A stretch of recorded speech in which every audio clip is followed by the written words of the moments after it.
em Atos, capítulo 19, versículo 15. Qualquer expressão de comércio tem sua base no poder aquisitivo. Para obter, é preciso possuir. No intercâmbio dos dois mundos, terrestre e espiritual, o fenômeno obedece ao mesmo princípio. Nas operações comerciais de César, requerem-se moedas ou expressões fiduciárias com efígies e identificações que lhes digam respeito. Nas operações de permuta espiritual, requisitam-se valores individualíssimos, com os sinais do Cristo. O dinheiro de Jesus é o amor.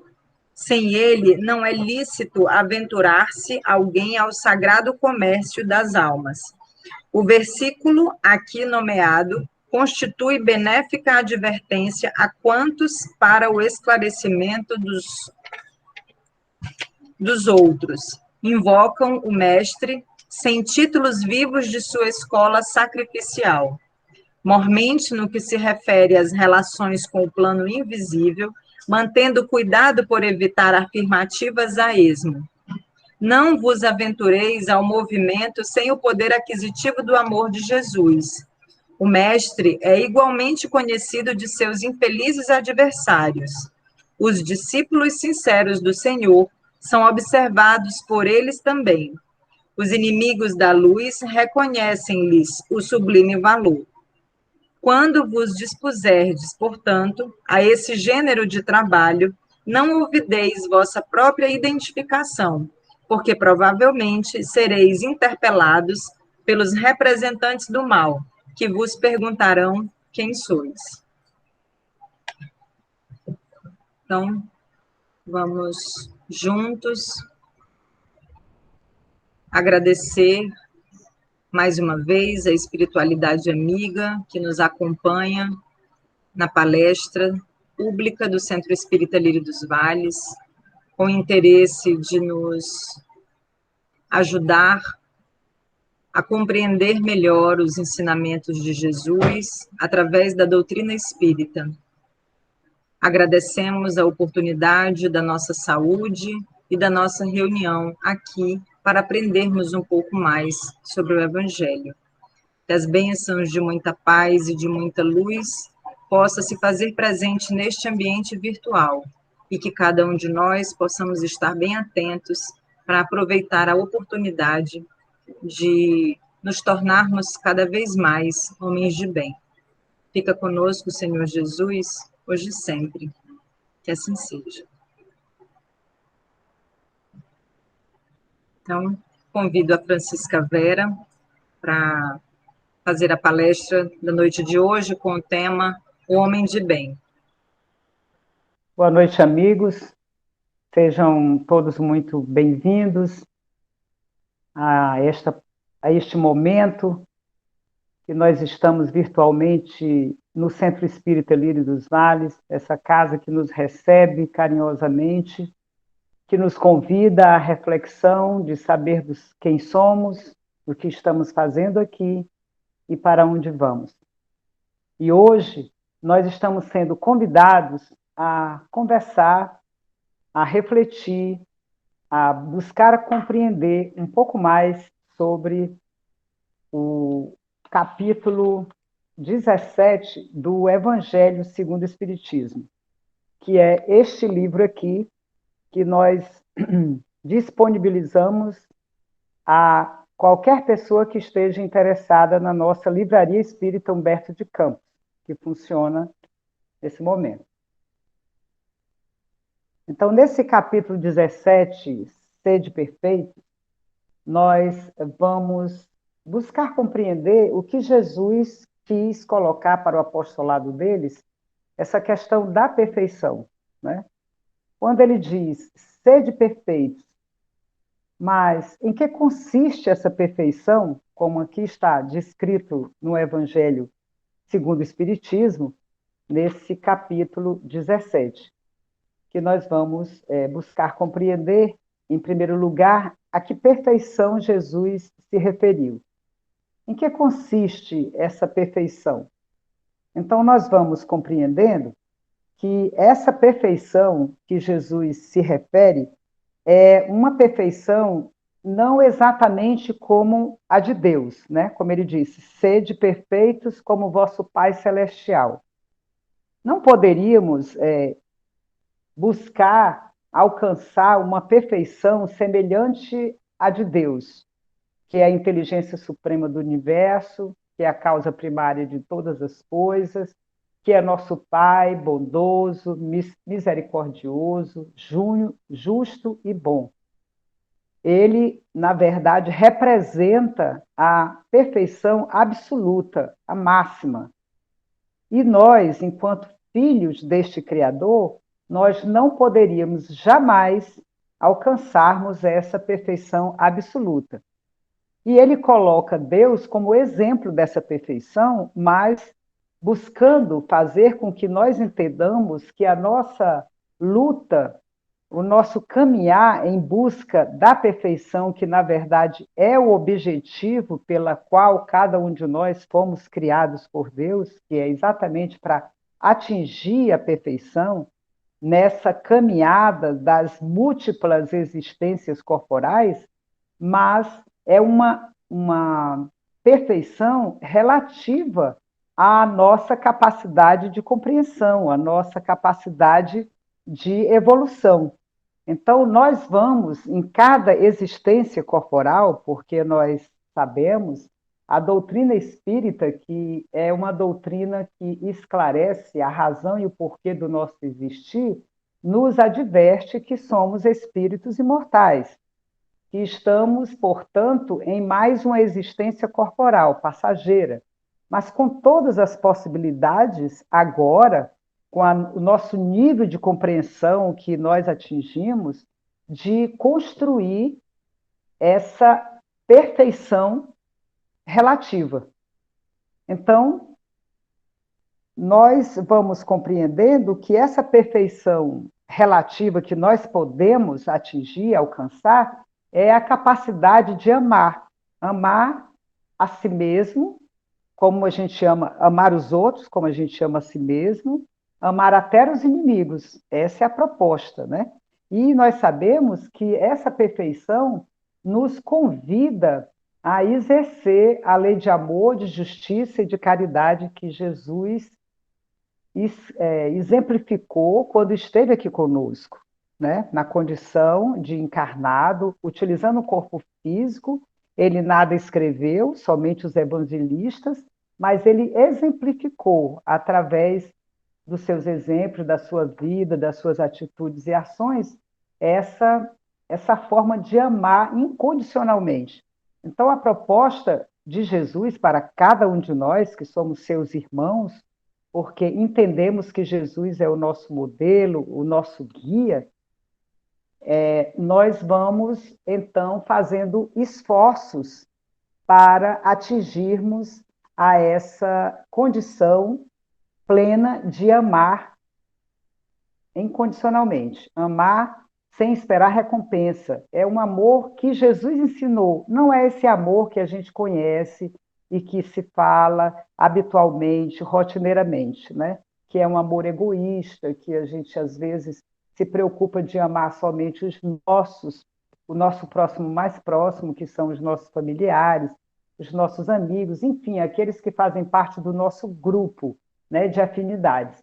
Não, ele fala do amor pela humanidade, por todas as pessoas, sem distinção de raça, porque toda a humanidade são nossos irmãos. Então, Jesus é filho de Deus como nós e nossos irmãos, portanto, que veio aqui trazer todos esses exemplos para cada um de nós. Então, ele fica mostrando aqui no Evangelho que a luta, a busca por essa perfeição consiste na prática da caridade, não da caridade material, que essa é muito fácil, né, de se fazer, oferecer um alimento, um agasalho, enfim, algo de material para outra pessoa. Esse não é o mais importante, não é o melhor, não é a melhor forma, não é a mais considerada virtude, a caridade material, e sim a caridade espiritual, que consiste exatamente na vivência dos ensinamentos de Jesus, do amar o próximo como a si mesmo, do fazer aos outros somente aquilo que nós gostaríamos que os outros fizessem para nós. Então, essa caridade é que resume todas as virtudes do homem de bem. Então, no livro dos Espíritos, que foi o primeiro livro editado, né, por Allan Kardec, e onde ele faz perguntas, né, esse professor, esse pedagogo, e a resposta é proveniente do mundo espiritual através dos médiuns naquela época. Então, no Livro dos Espíritos, que é um livro só de perguntas e respostas, na questão 96, ele coloca que existe diferentes ordens de espíritos. E eles tentam classificar essa evolução dos espíritos, isto é, em que grau cada espírito se encontra. Então, eles organizaram uma escala espírita de tal forma que nós vamos podendo compreender como que se processa essa evolução individual de cada um. Vai formando grupos, vai formando ordem, vai várias classes dentro de cada ordem. Então, foi colocadas 3 ordens principais, né? A primeira ordem, a dos espíritos puros, perfeitos. E Jesus é um desses espíritos, né, que atingiram a perfeição.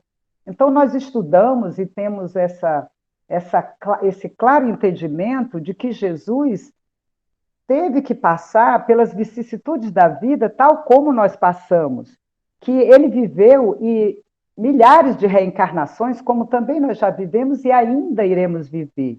E diante das dificuldades e diante dos acontecimentos de cada existência, ele adquiriu essa perfeição moral no ápice dessa escala evolutiva, né, dessa escala espírita, como os espíritos nos esclarecem.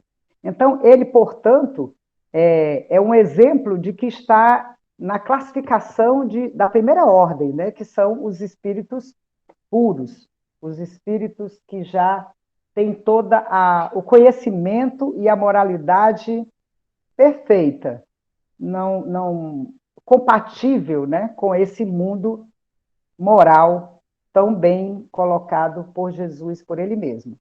E nesse mesmo livro, né, na sequência, ele coloca a segunda ordem, né? Então, a segunda ordem são espíritos que já se preocupam só com o bem, que querem fazer só o bem. Mas dentro dessa classificação da segunda ordem dos bons espíritos, existem também muitas nuances, muitas diferenças, porque não é algo assim matemático. Por exemplo, existem espíritos que fazem parte dessa segunda ordem, né, dos bons espíritos, mas uns são mais avançados em sabedoria, outros mais em bondade. Então, existem nuances diferenciadas aí. Então, eles mesmos nos advertem que essas classificações, elas sofrem, assim, uma interseção, a gente pode comparar com as cores do arco-íris, que elas ficam bem distintas, no entanto, elas vão se ajustando à próxima cor. Então, assim fica compreendido que essa moralidade, que essa sabedoria, que essa bondade dos espíritos que compõem a segunda ordem tem essas diferenciações. E nós até convidamos a todos para adquirir o Livro dos Espíritos e procurar estudar essa questão que começa na questão 96, né, as diferentes ordens de espíritos, para poder compreender que dentro de cada ordem, com exceção da primeira ordem, dentro da segunda ordem e da terceira, que a gente vai colocar há pouco, existem várias classes, mostrando exatamente as diferenças de processo evolutivo, de conhecimento adquirido, de moral alcançada dentro dessa ordem. Então, depois nós temos a terceira ordem, que são os espíritos imperfeitos, né? O próprio nome está dizendo, não tem perfeição aí nessa classe, né? Existem, na verdade, o egoísmo, o orgulho, a inveja, o ciúme, como características mais fortes desses espíritos imperfeitos, a qual nós estamos inseridos. e são submetidos a provas e expiações, né? Diferente da segunda ordem, que são espíritos bons, que também ainda têm que sofrer provas e expiações, mas não na nuance, né? Dentro daquilo, caracterizando o tipo de prova e expiação que nós, espíritos imperfeitos, deveremos vivenciar. Então, estamos aqui no planeta Terra por conta que o próprio nome diz. O planeta Terra é um planeta de provas e expiações, quer dizer, nós vamos nos submetendo àquilo que a gente aprendeu, para ver se realmente nós aprendemos o que nós ouvimos, o que nós estudamos, o que nós vivenciamos, e vamos também resgatando os nossos débitos, porque ao longo dessas milhares de reencarnações, nós vamos construindo o saber e vamos construindo também, por conta da falta de conhecimento que nós temos, nós vamos, muitas vezes, infringindo as leis divinas. Por isso, esse planeta Terra é um planeta de provas e expiações. Dentro dessa terceira ordem, nós somos, então, nós vamos encontrar nas classes dessa terceira ordem diversos tipos de espíritos, né? Os levianos, os maus, os que não fazem nem mal nem bem, os que já fazem um pouco de bem. Então, existe uma mescla bem diversificada dentro dessa terceira ordem dos espíritos imperfeitos. E hoje nós estamos sendo convidados a compreender o homem de bem, né? Quais são as características do homem de bem? Como é que nós podemos reconhecer se o homem é bom ou mal? Então, vamos aqui lembrar que o mal, na verdade, deixa eu colocar assim, Deus, nosso Pai, nos criou para sermos felizes. E nos criou a todos os espíritos. Quando a gente fala espírito, somos nós, encarnados nesse corpo. Mas, na verdade, tem os espíritos desencarnados que estão fora do corpo, mas ele criou a todos nós, encarnados e desencarnados, toda a humanidade com as mesmas potencialidades, com as mesmas possibilidades, com as mesmas condições. Isto é, no ato da criação, nós não temos nenhum conhecimento, somos ignorantes em relação às leis do Criador. Nós não compreendemos o funcionamento das leis divinas, né? Porque leis divinas e leis humanas têm uma grande diferença. As leis divinas são imutáveis, são perfeitas, são invioláveis. As leis humanas são passageiras, são provisórias, são imperfeitas. Então, à medida que nós vamos tendo essa condição, porque é um germe que existe dentro de nós, as possibilidades de atingir essa perfeição absoluta, nós temos condições de ser felizes, de chegar nessa condição de felicidade, mas vamos compreendendo que essa é a nossa meta, é o nosso objetivo, chegar até lá. Só que, de acordo com o trabalho, vencendo os obstáculos nessas experiências, utilizando o corpo físico, vivendo as vicissitudes na nossa vida, de enfermidades, de problemas, de tragédias, de tudo que nós estamos vivenciando atualmente, são, na verdade, preciosos instantes e momentos para o nosso crescimento espiritual. Parece até um contrassenso, né? Por que o sofrimento vai nos fazer crescer, as vicissitudes, as doenças, mas é exatamente esses momentos, essas questões que despertam o nosso íntimo, tipo uma semente que se planta e que ela parece inerte, mas à medida que nós criamos condições, ela vai crescer, ela vai florescer, ela vai dar frutos, assim somos nós. À medida que nós sofremos, que nós aprendemos, porque não significa que a gente tenha que aprender a ser feliz, a ser perfeito, só através do sofrimento, absolutamente. Nós podemos, sim, ser felizes, nós podemos conhecer, saber, sem precisar sofrer tanto. Por que a gente sofre? Por que, então, o sofrimento na nossa vida? Por que Deus permite isso? Porque o sofrimento é consequência do não saber. é consequência da nossa ignorância, não no sentido de ser grosseiro, rebelde, mal educado, não, no sentido de não observar as leis, de não conhecer o funcionamento das leis. Então, nesse objetivo que nós temos para alcançar, nós temos essas possibilidades de melhoria. Por isso que na doutrina espírita nós falamos muito em reforma íntima, porque a gente precisa constantemente se reformar. É igual uma casa. Nós reformamos a casa, ela ficou linda, pintadinha, colocamos uma nova decoração, ela está ótima, está limpa, está higienizada. Mas como o tempo passa, as situações vão sendo modificadas e as próprias intempéries da vida nos convidam a verificar que o telhado está com vazamento, etc. Então, nós precisamos fazer uma reforma nessa casa. E a nossa casa íntima, o nosso interior, a nossa casa mental, ela precisa tanto quanto de reformas, de reparos, de observações. Por isso que Santo Agostinho, no mesmo livro Evangelho segundo o Espiritismo, ele nos convida a fazer essa autoavaliação de como estamos. Tá, eu quero ser uma pessoa do bem. Eu não quero mais praticar o mal que eu já pratiquei em milhares de existências passadas, porque agora eu sei que sou um ser imortal. Eu sei que eu posso, nesse momento, aproveitar o melhor. Mas como que eu vou fazer isso?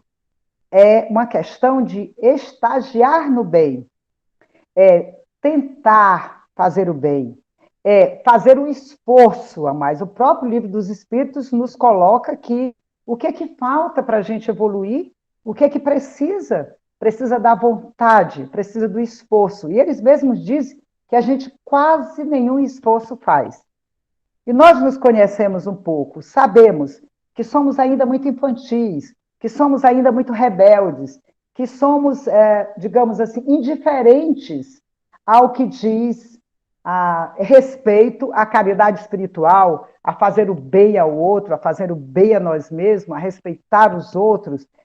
Todas as religiões que são louváveis e necessárias para cada grau evolutivo, falam, conhece Jesus e conhece todos os ensinamentos ditos pelos evangelistas. Então, não há nada novo, na verdade. Nós sabemos que Jesus é o caminho, é a verdade, é a vida, e a gente só vai conseguir se tornar um homem de bem quando a gente colocar em prática essas virtudes que consistem na caridade, né? Então, existem algumas características que, digamos assim, que nos faz advertir. Como é que, então, a pessoa pode ser considerada um homem de bem?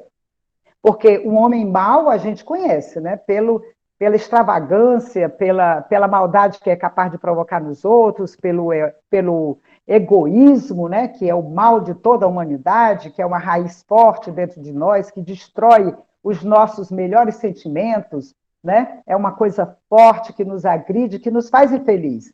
Mas o homem de bem, nós já temos essa alegria de ter a relação aqui no próprio Evangelho segundo o Espiritismo, né? Foi dito para nós essas características, para que a gente possa ouvir, eu vou reler essas características para cada um de nós, para que a gente possa refletir, repensar e saber que, de fato, está ao nosso alcance. Não de uma forma completa.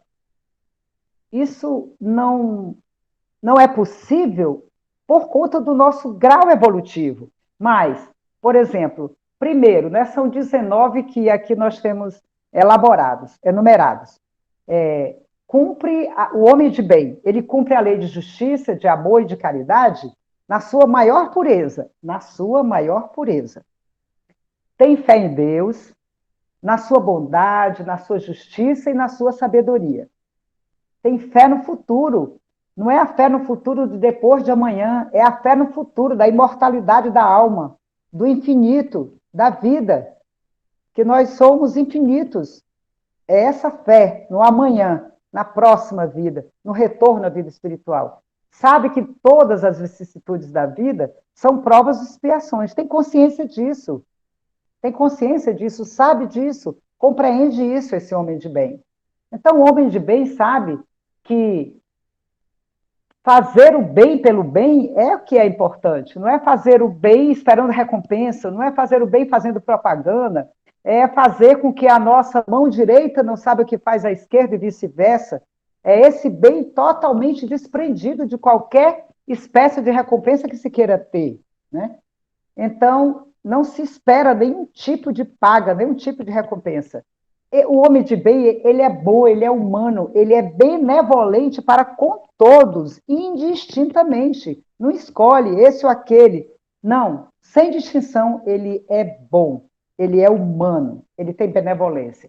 Ele respeita nos outros todas as convicções religiosas. E nós espíritas já sabemos que nós não devemos violentar consciência alguma. O homem de bem faz isso, respeita a consciência dos outros.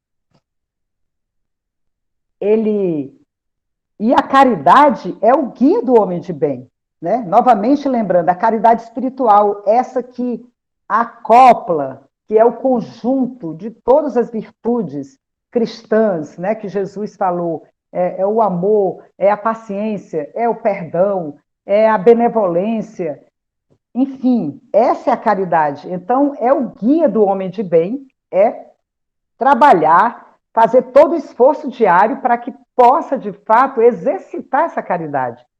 Pode ser um pequeno nível que nós estamos, somos espíritos imperfeitos, temos essa dificuldade, é claro que nós temos, e é natural que tenhamos, e é importante que a gente reconheça, e é importante que a gente se perceba como tal. No entanto, nós não devemos nos acomodar acreditando que agora, então se eu sou um espírito imortal, deixa para depois, deixa para a próxima encarnação. Absolutamente, a evolução é aqui e agora, né? Então, o homem de bem, ele não tem ódio, ele não tem rancor, ele não tem sequer desejo de vingança, absolutamente. Ele é indulgente para com todas as fraquezas alheias. Ele sabe perdoar, ele sabe compreender, ele sabe entender, ele sabe relevar. Ele não se compraz em buscar os defeitos alheios, não fica fazendo propaganda, não fica evidenciando o defeito de ninguém, olha para si mesmo, corrige os seus, e não se preocupe com os defeitos dos outros, né? Como o Evangelho diz, que a gente tem que olhar, não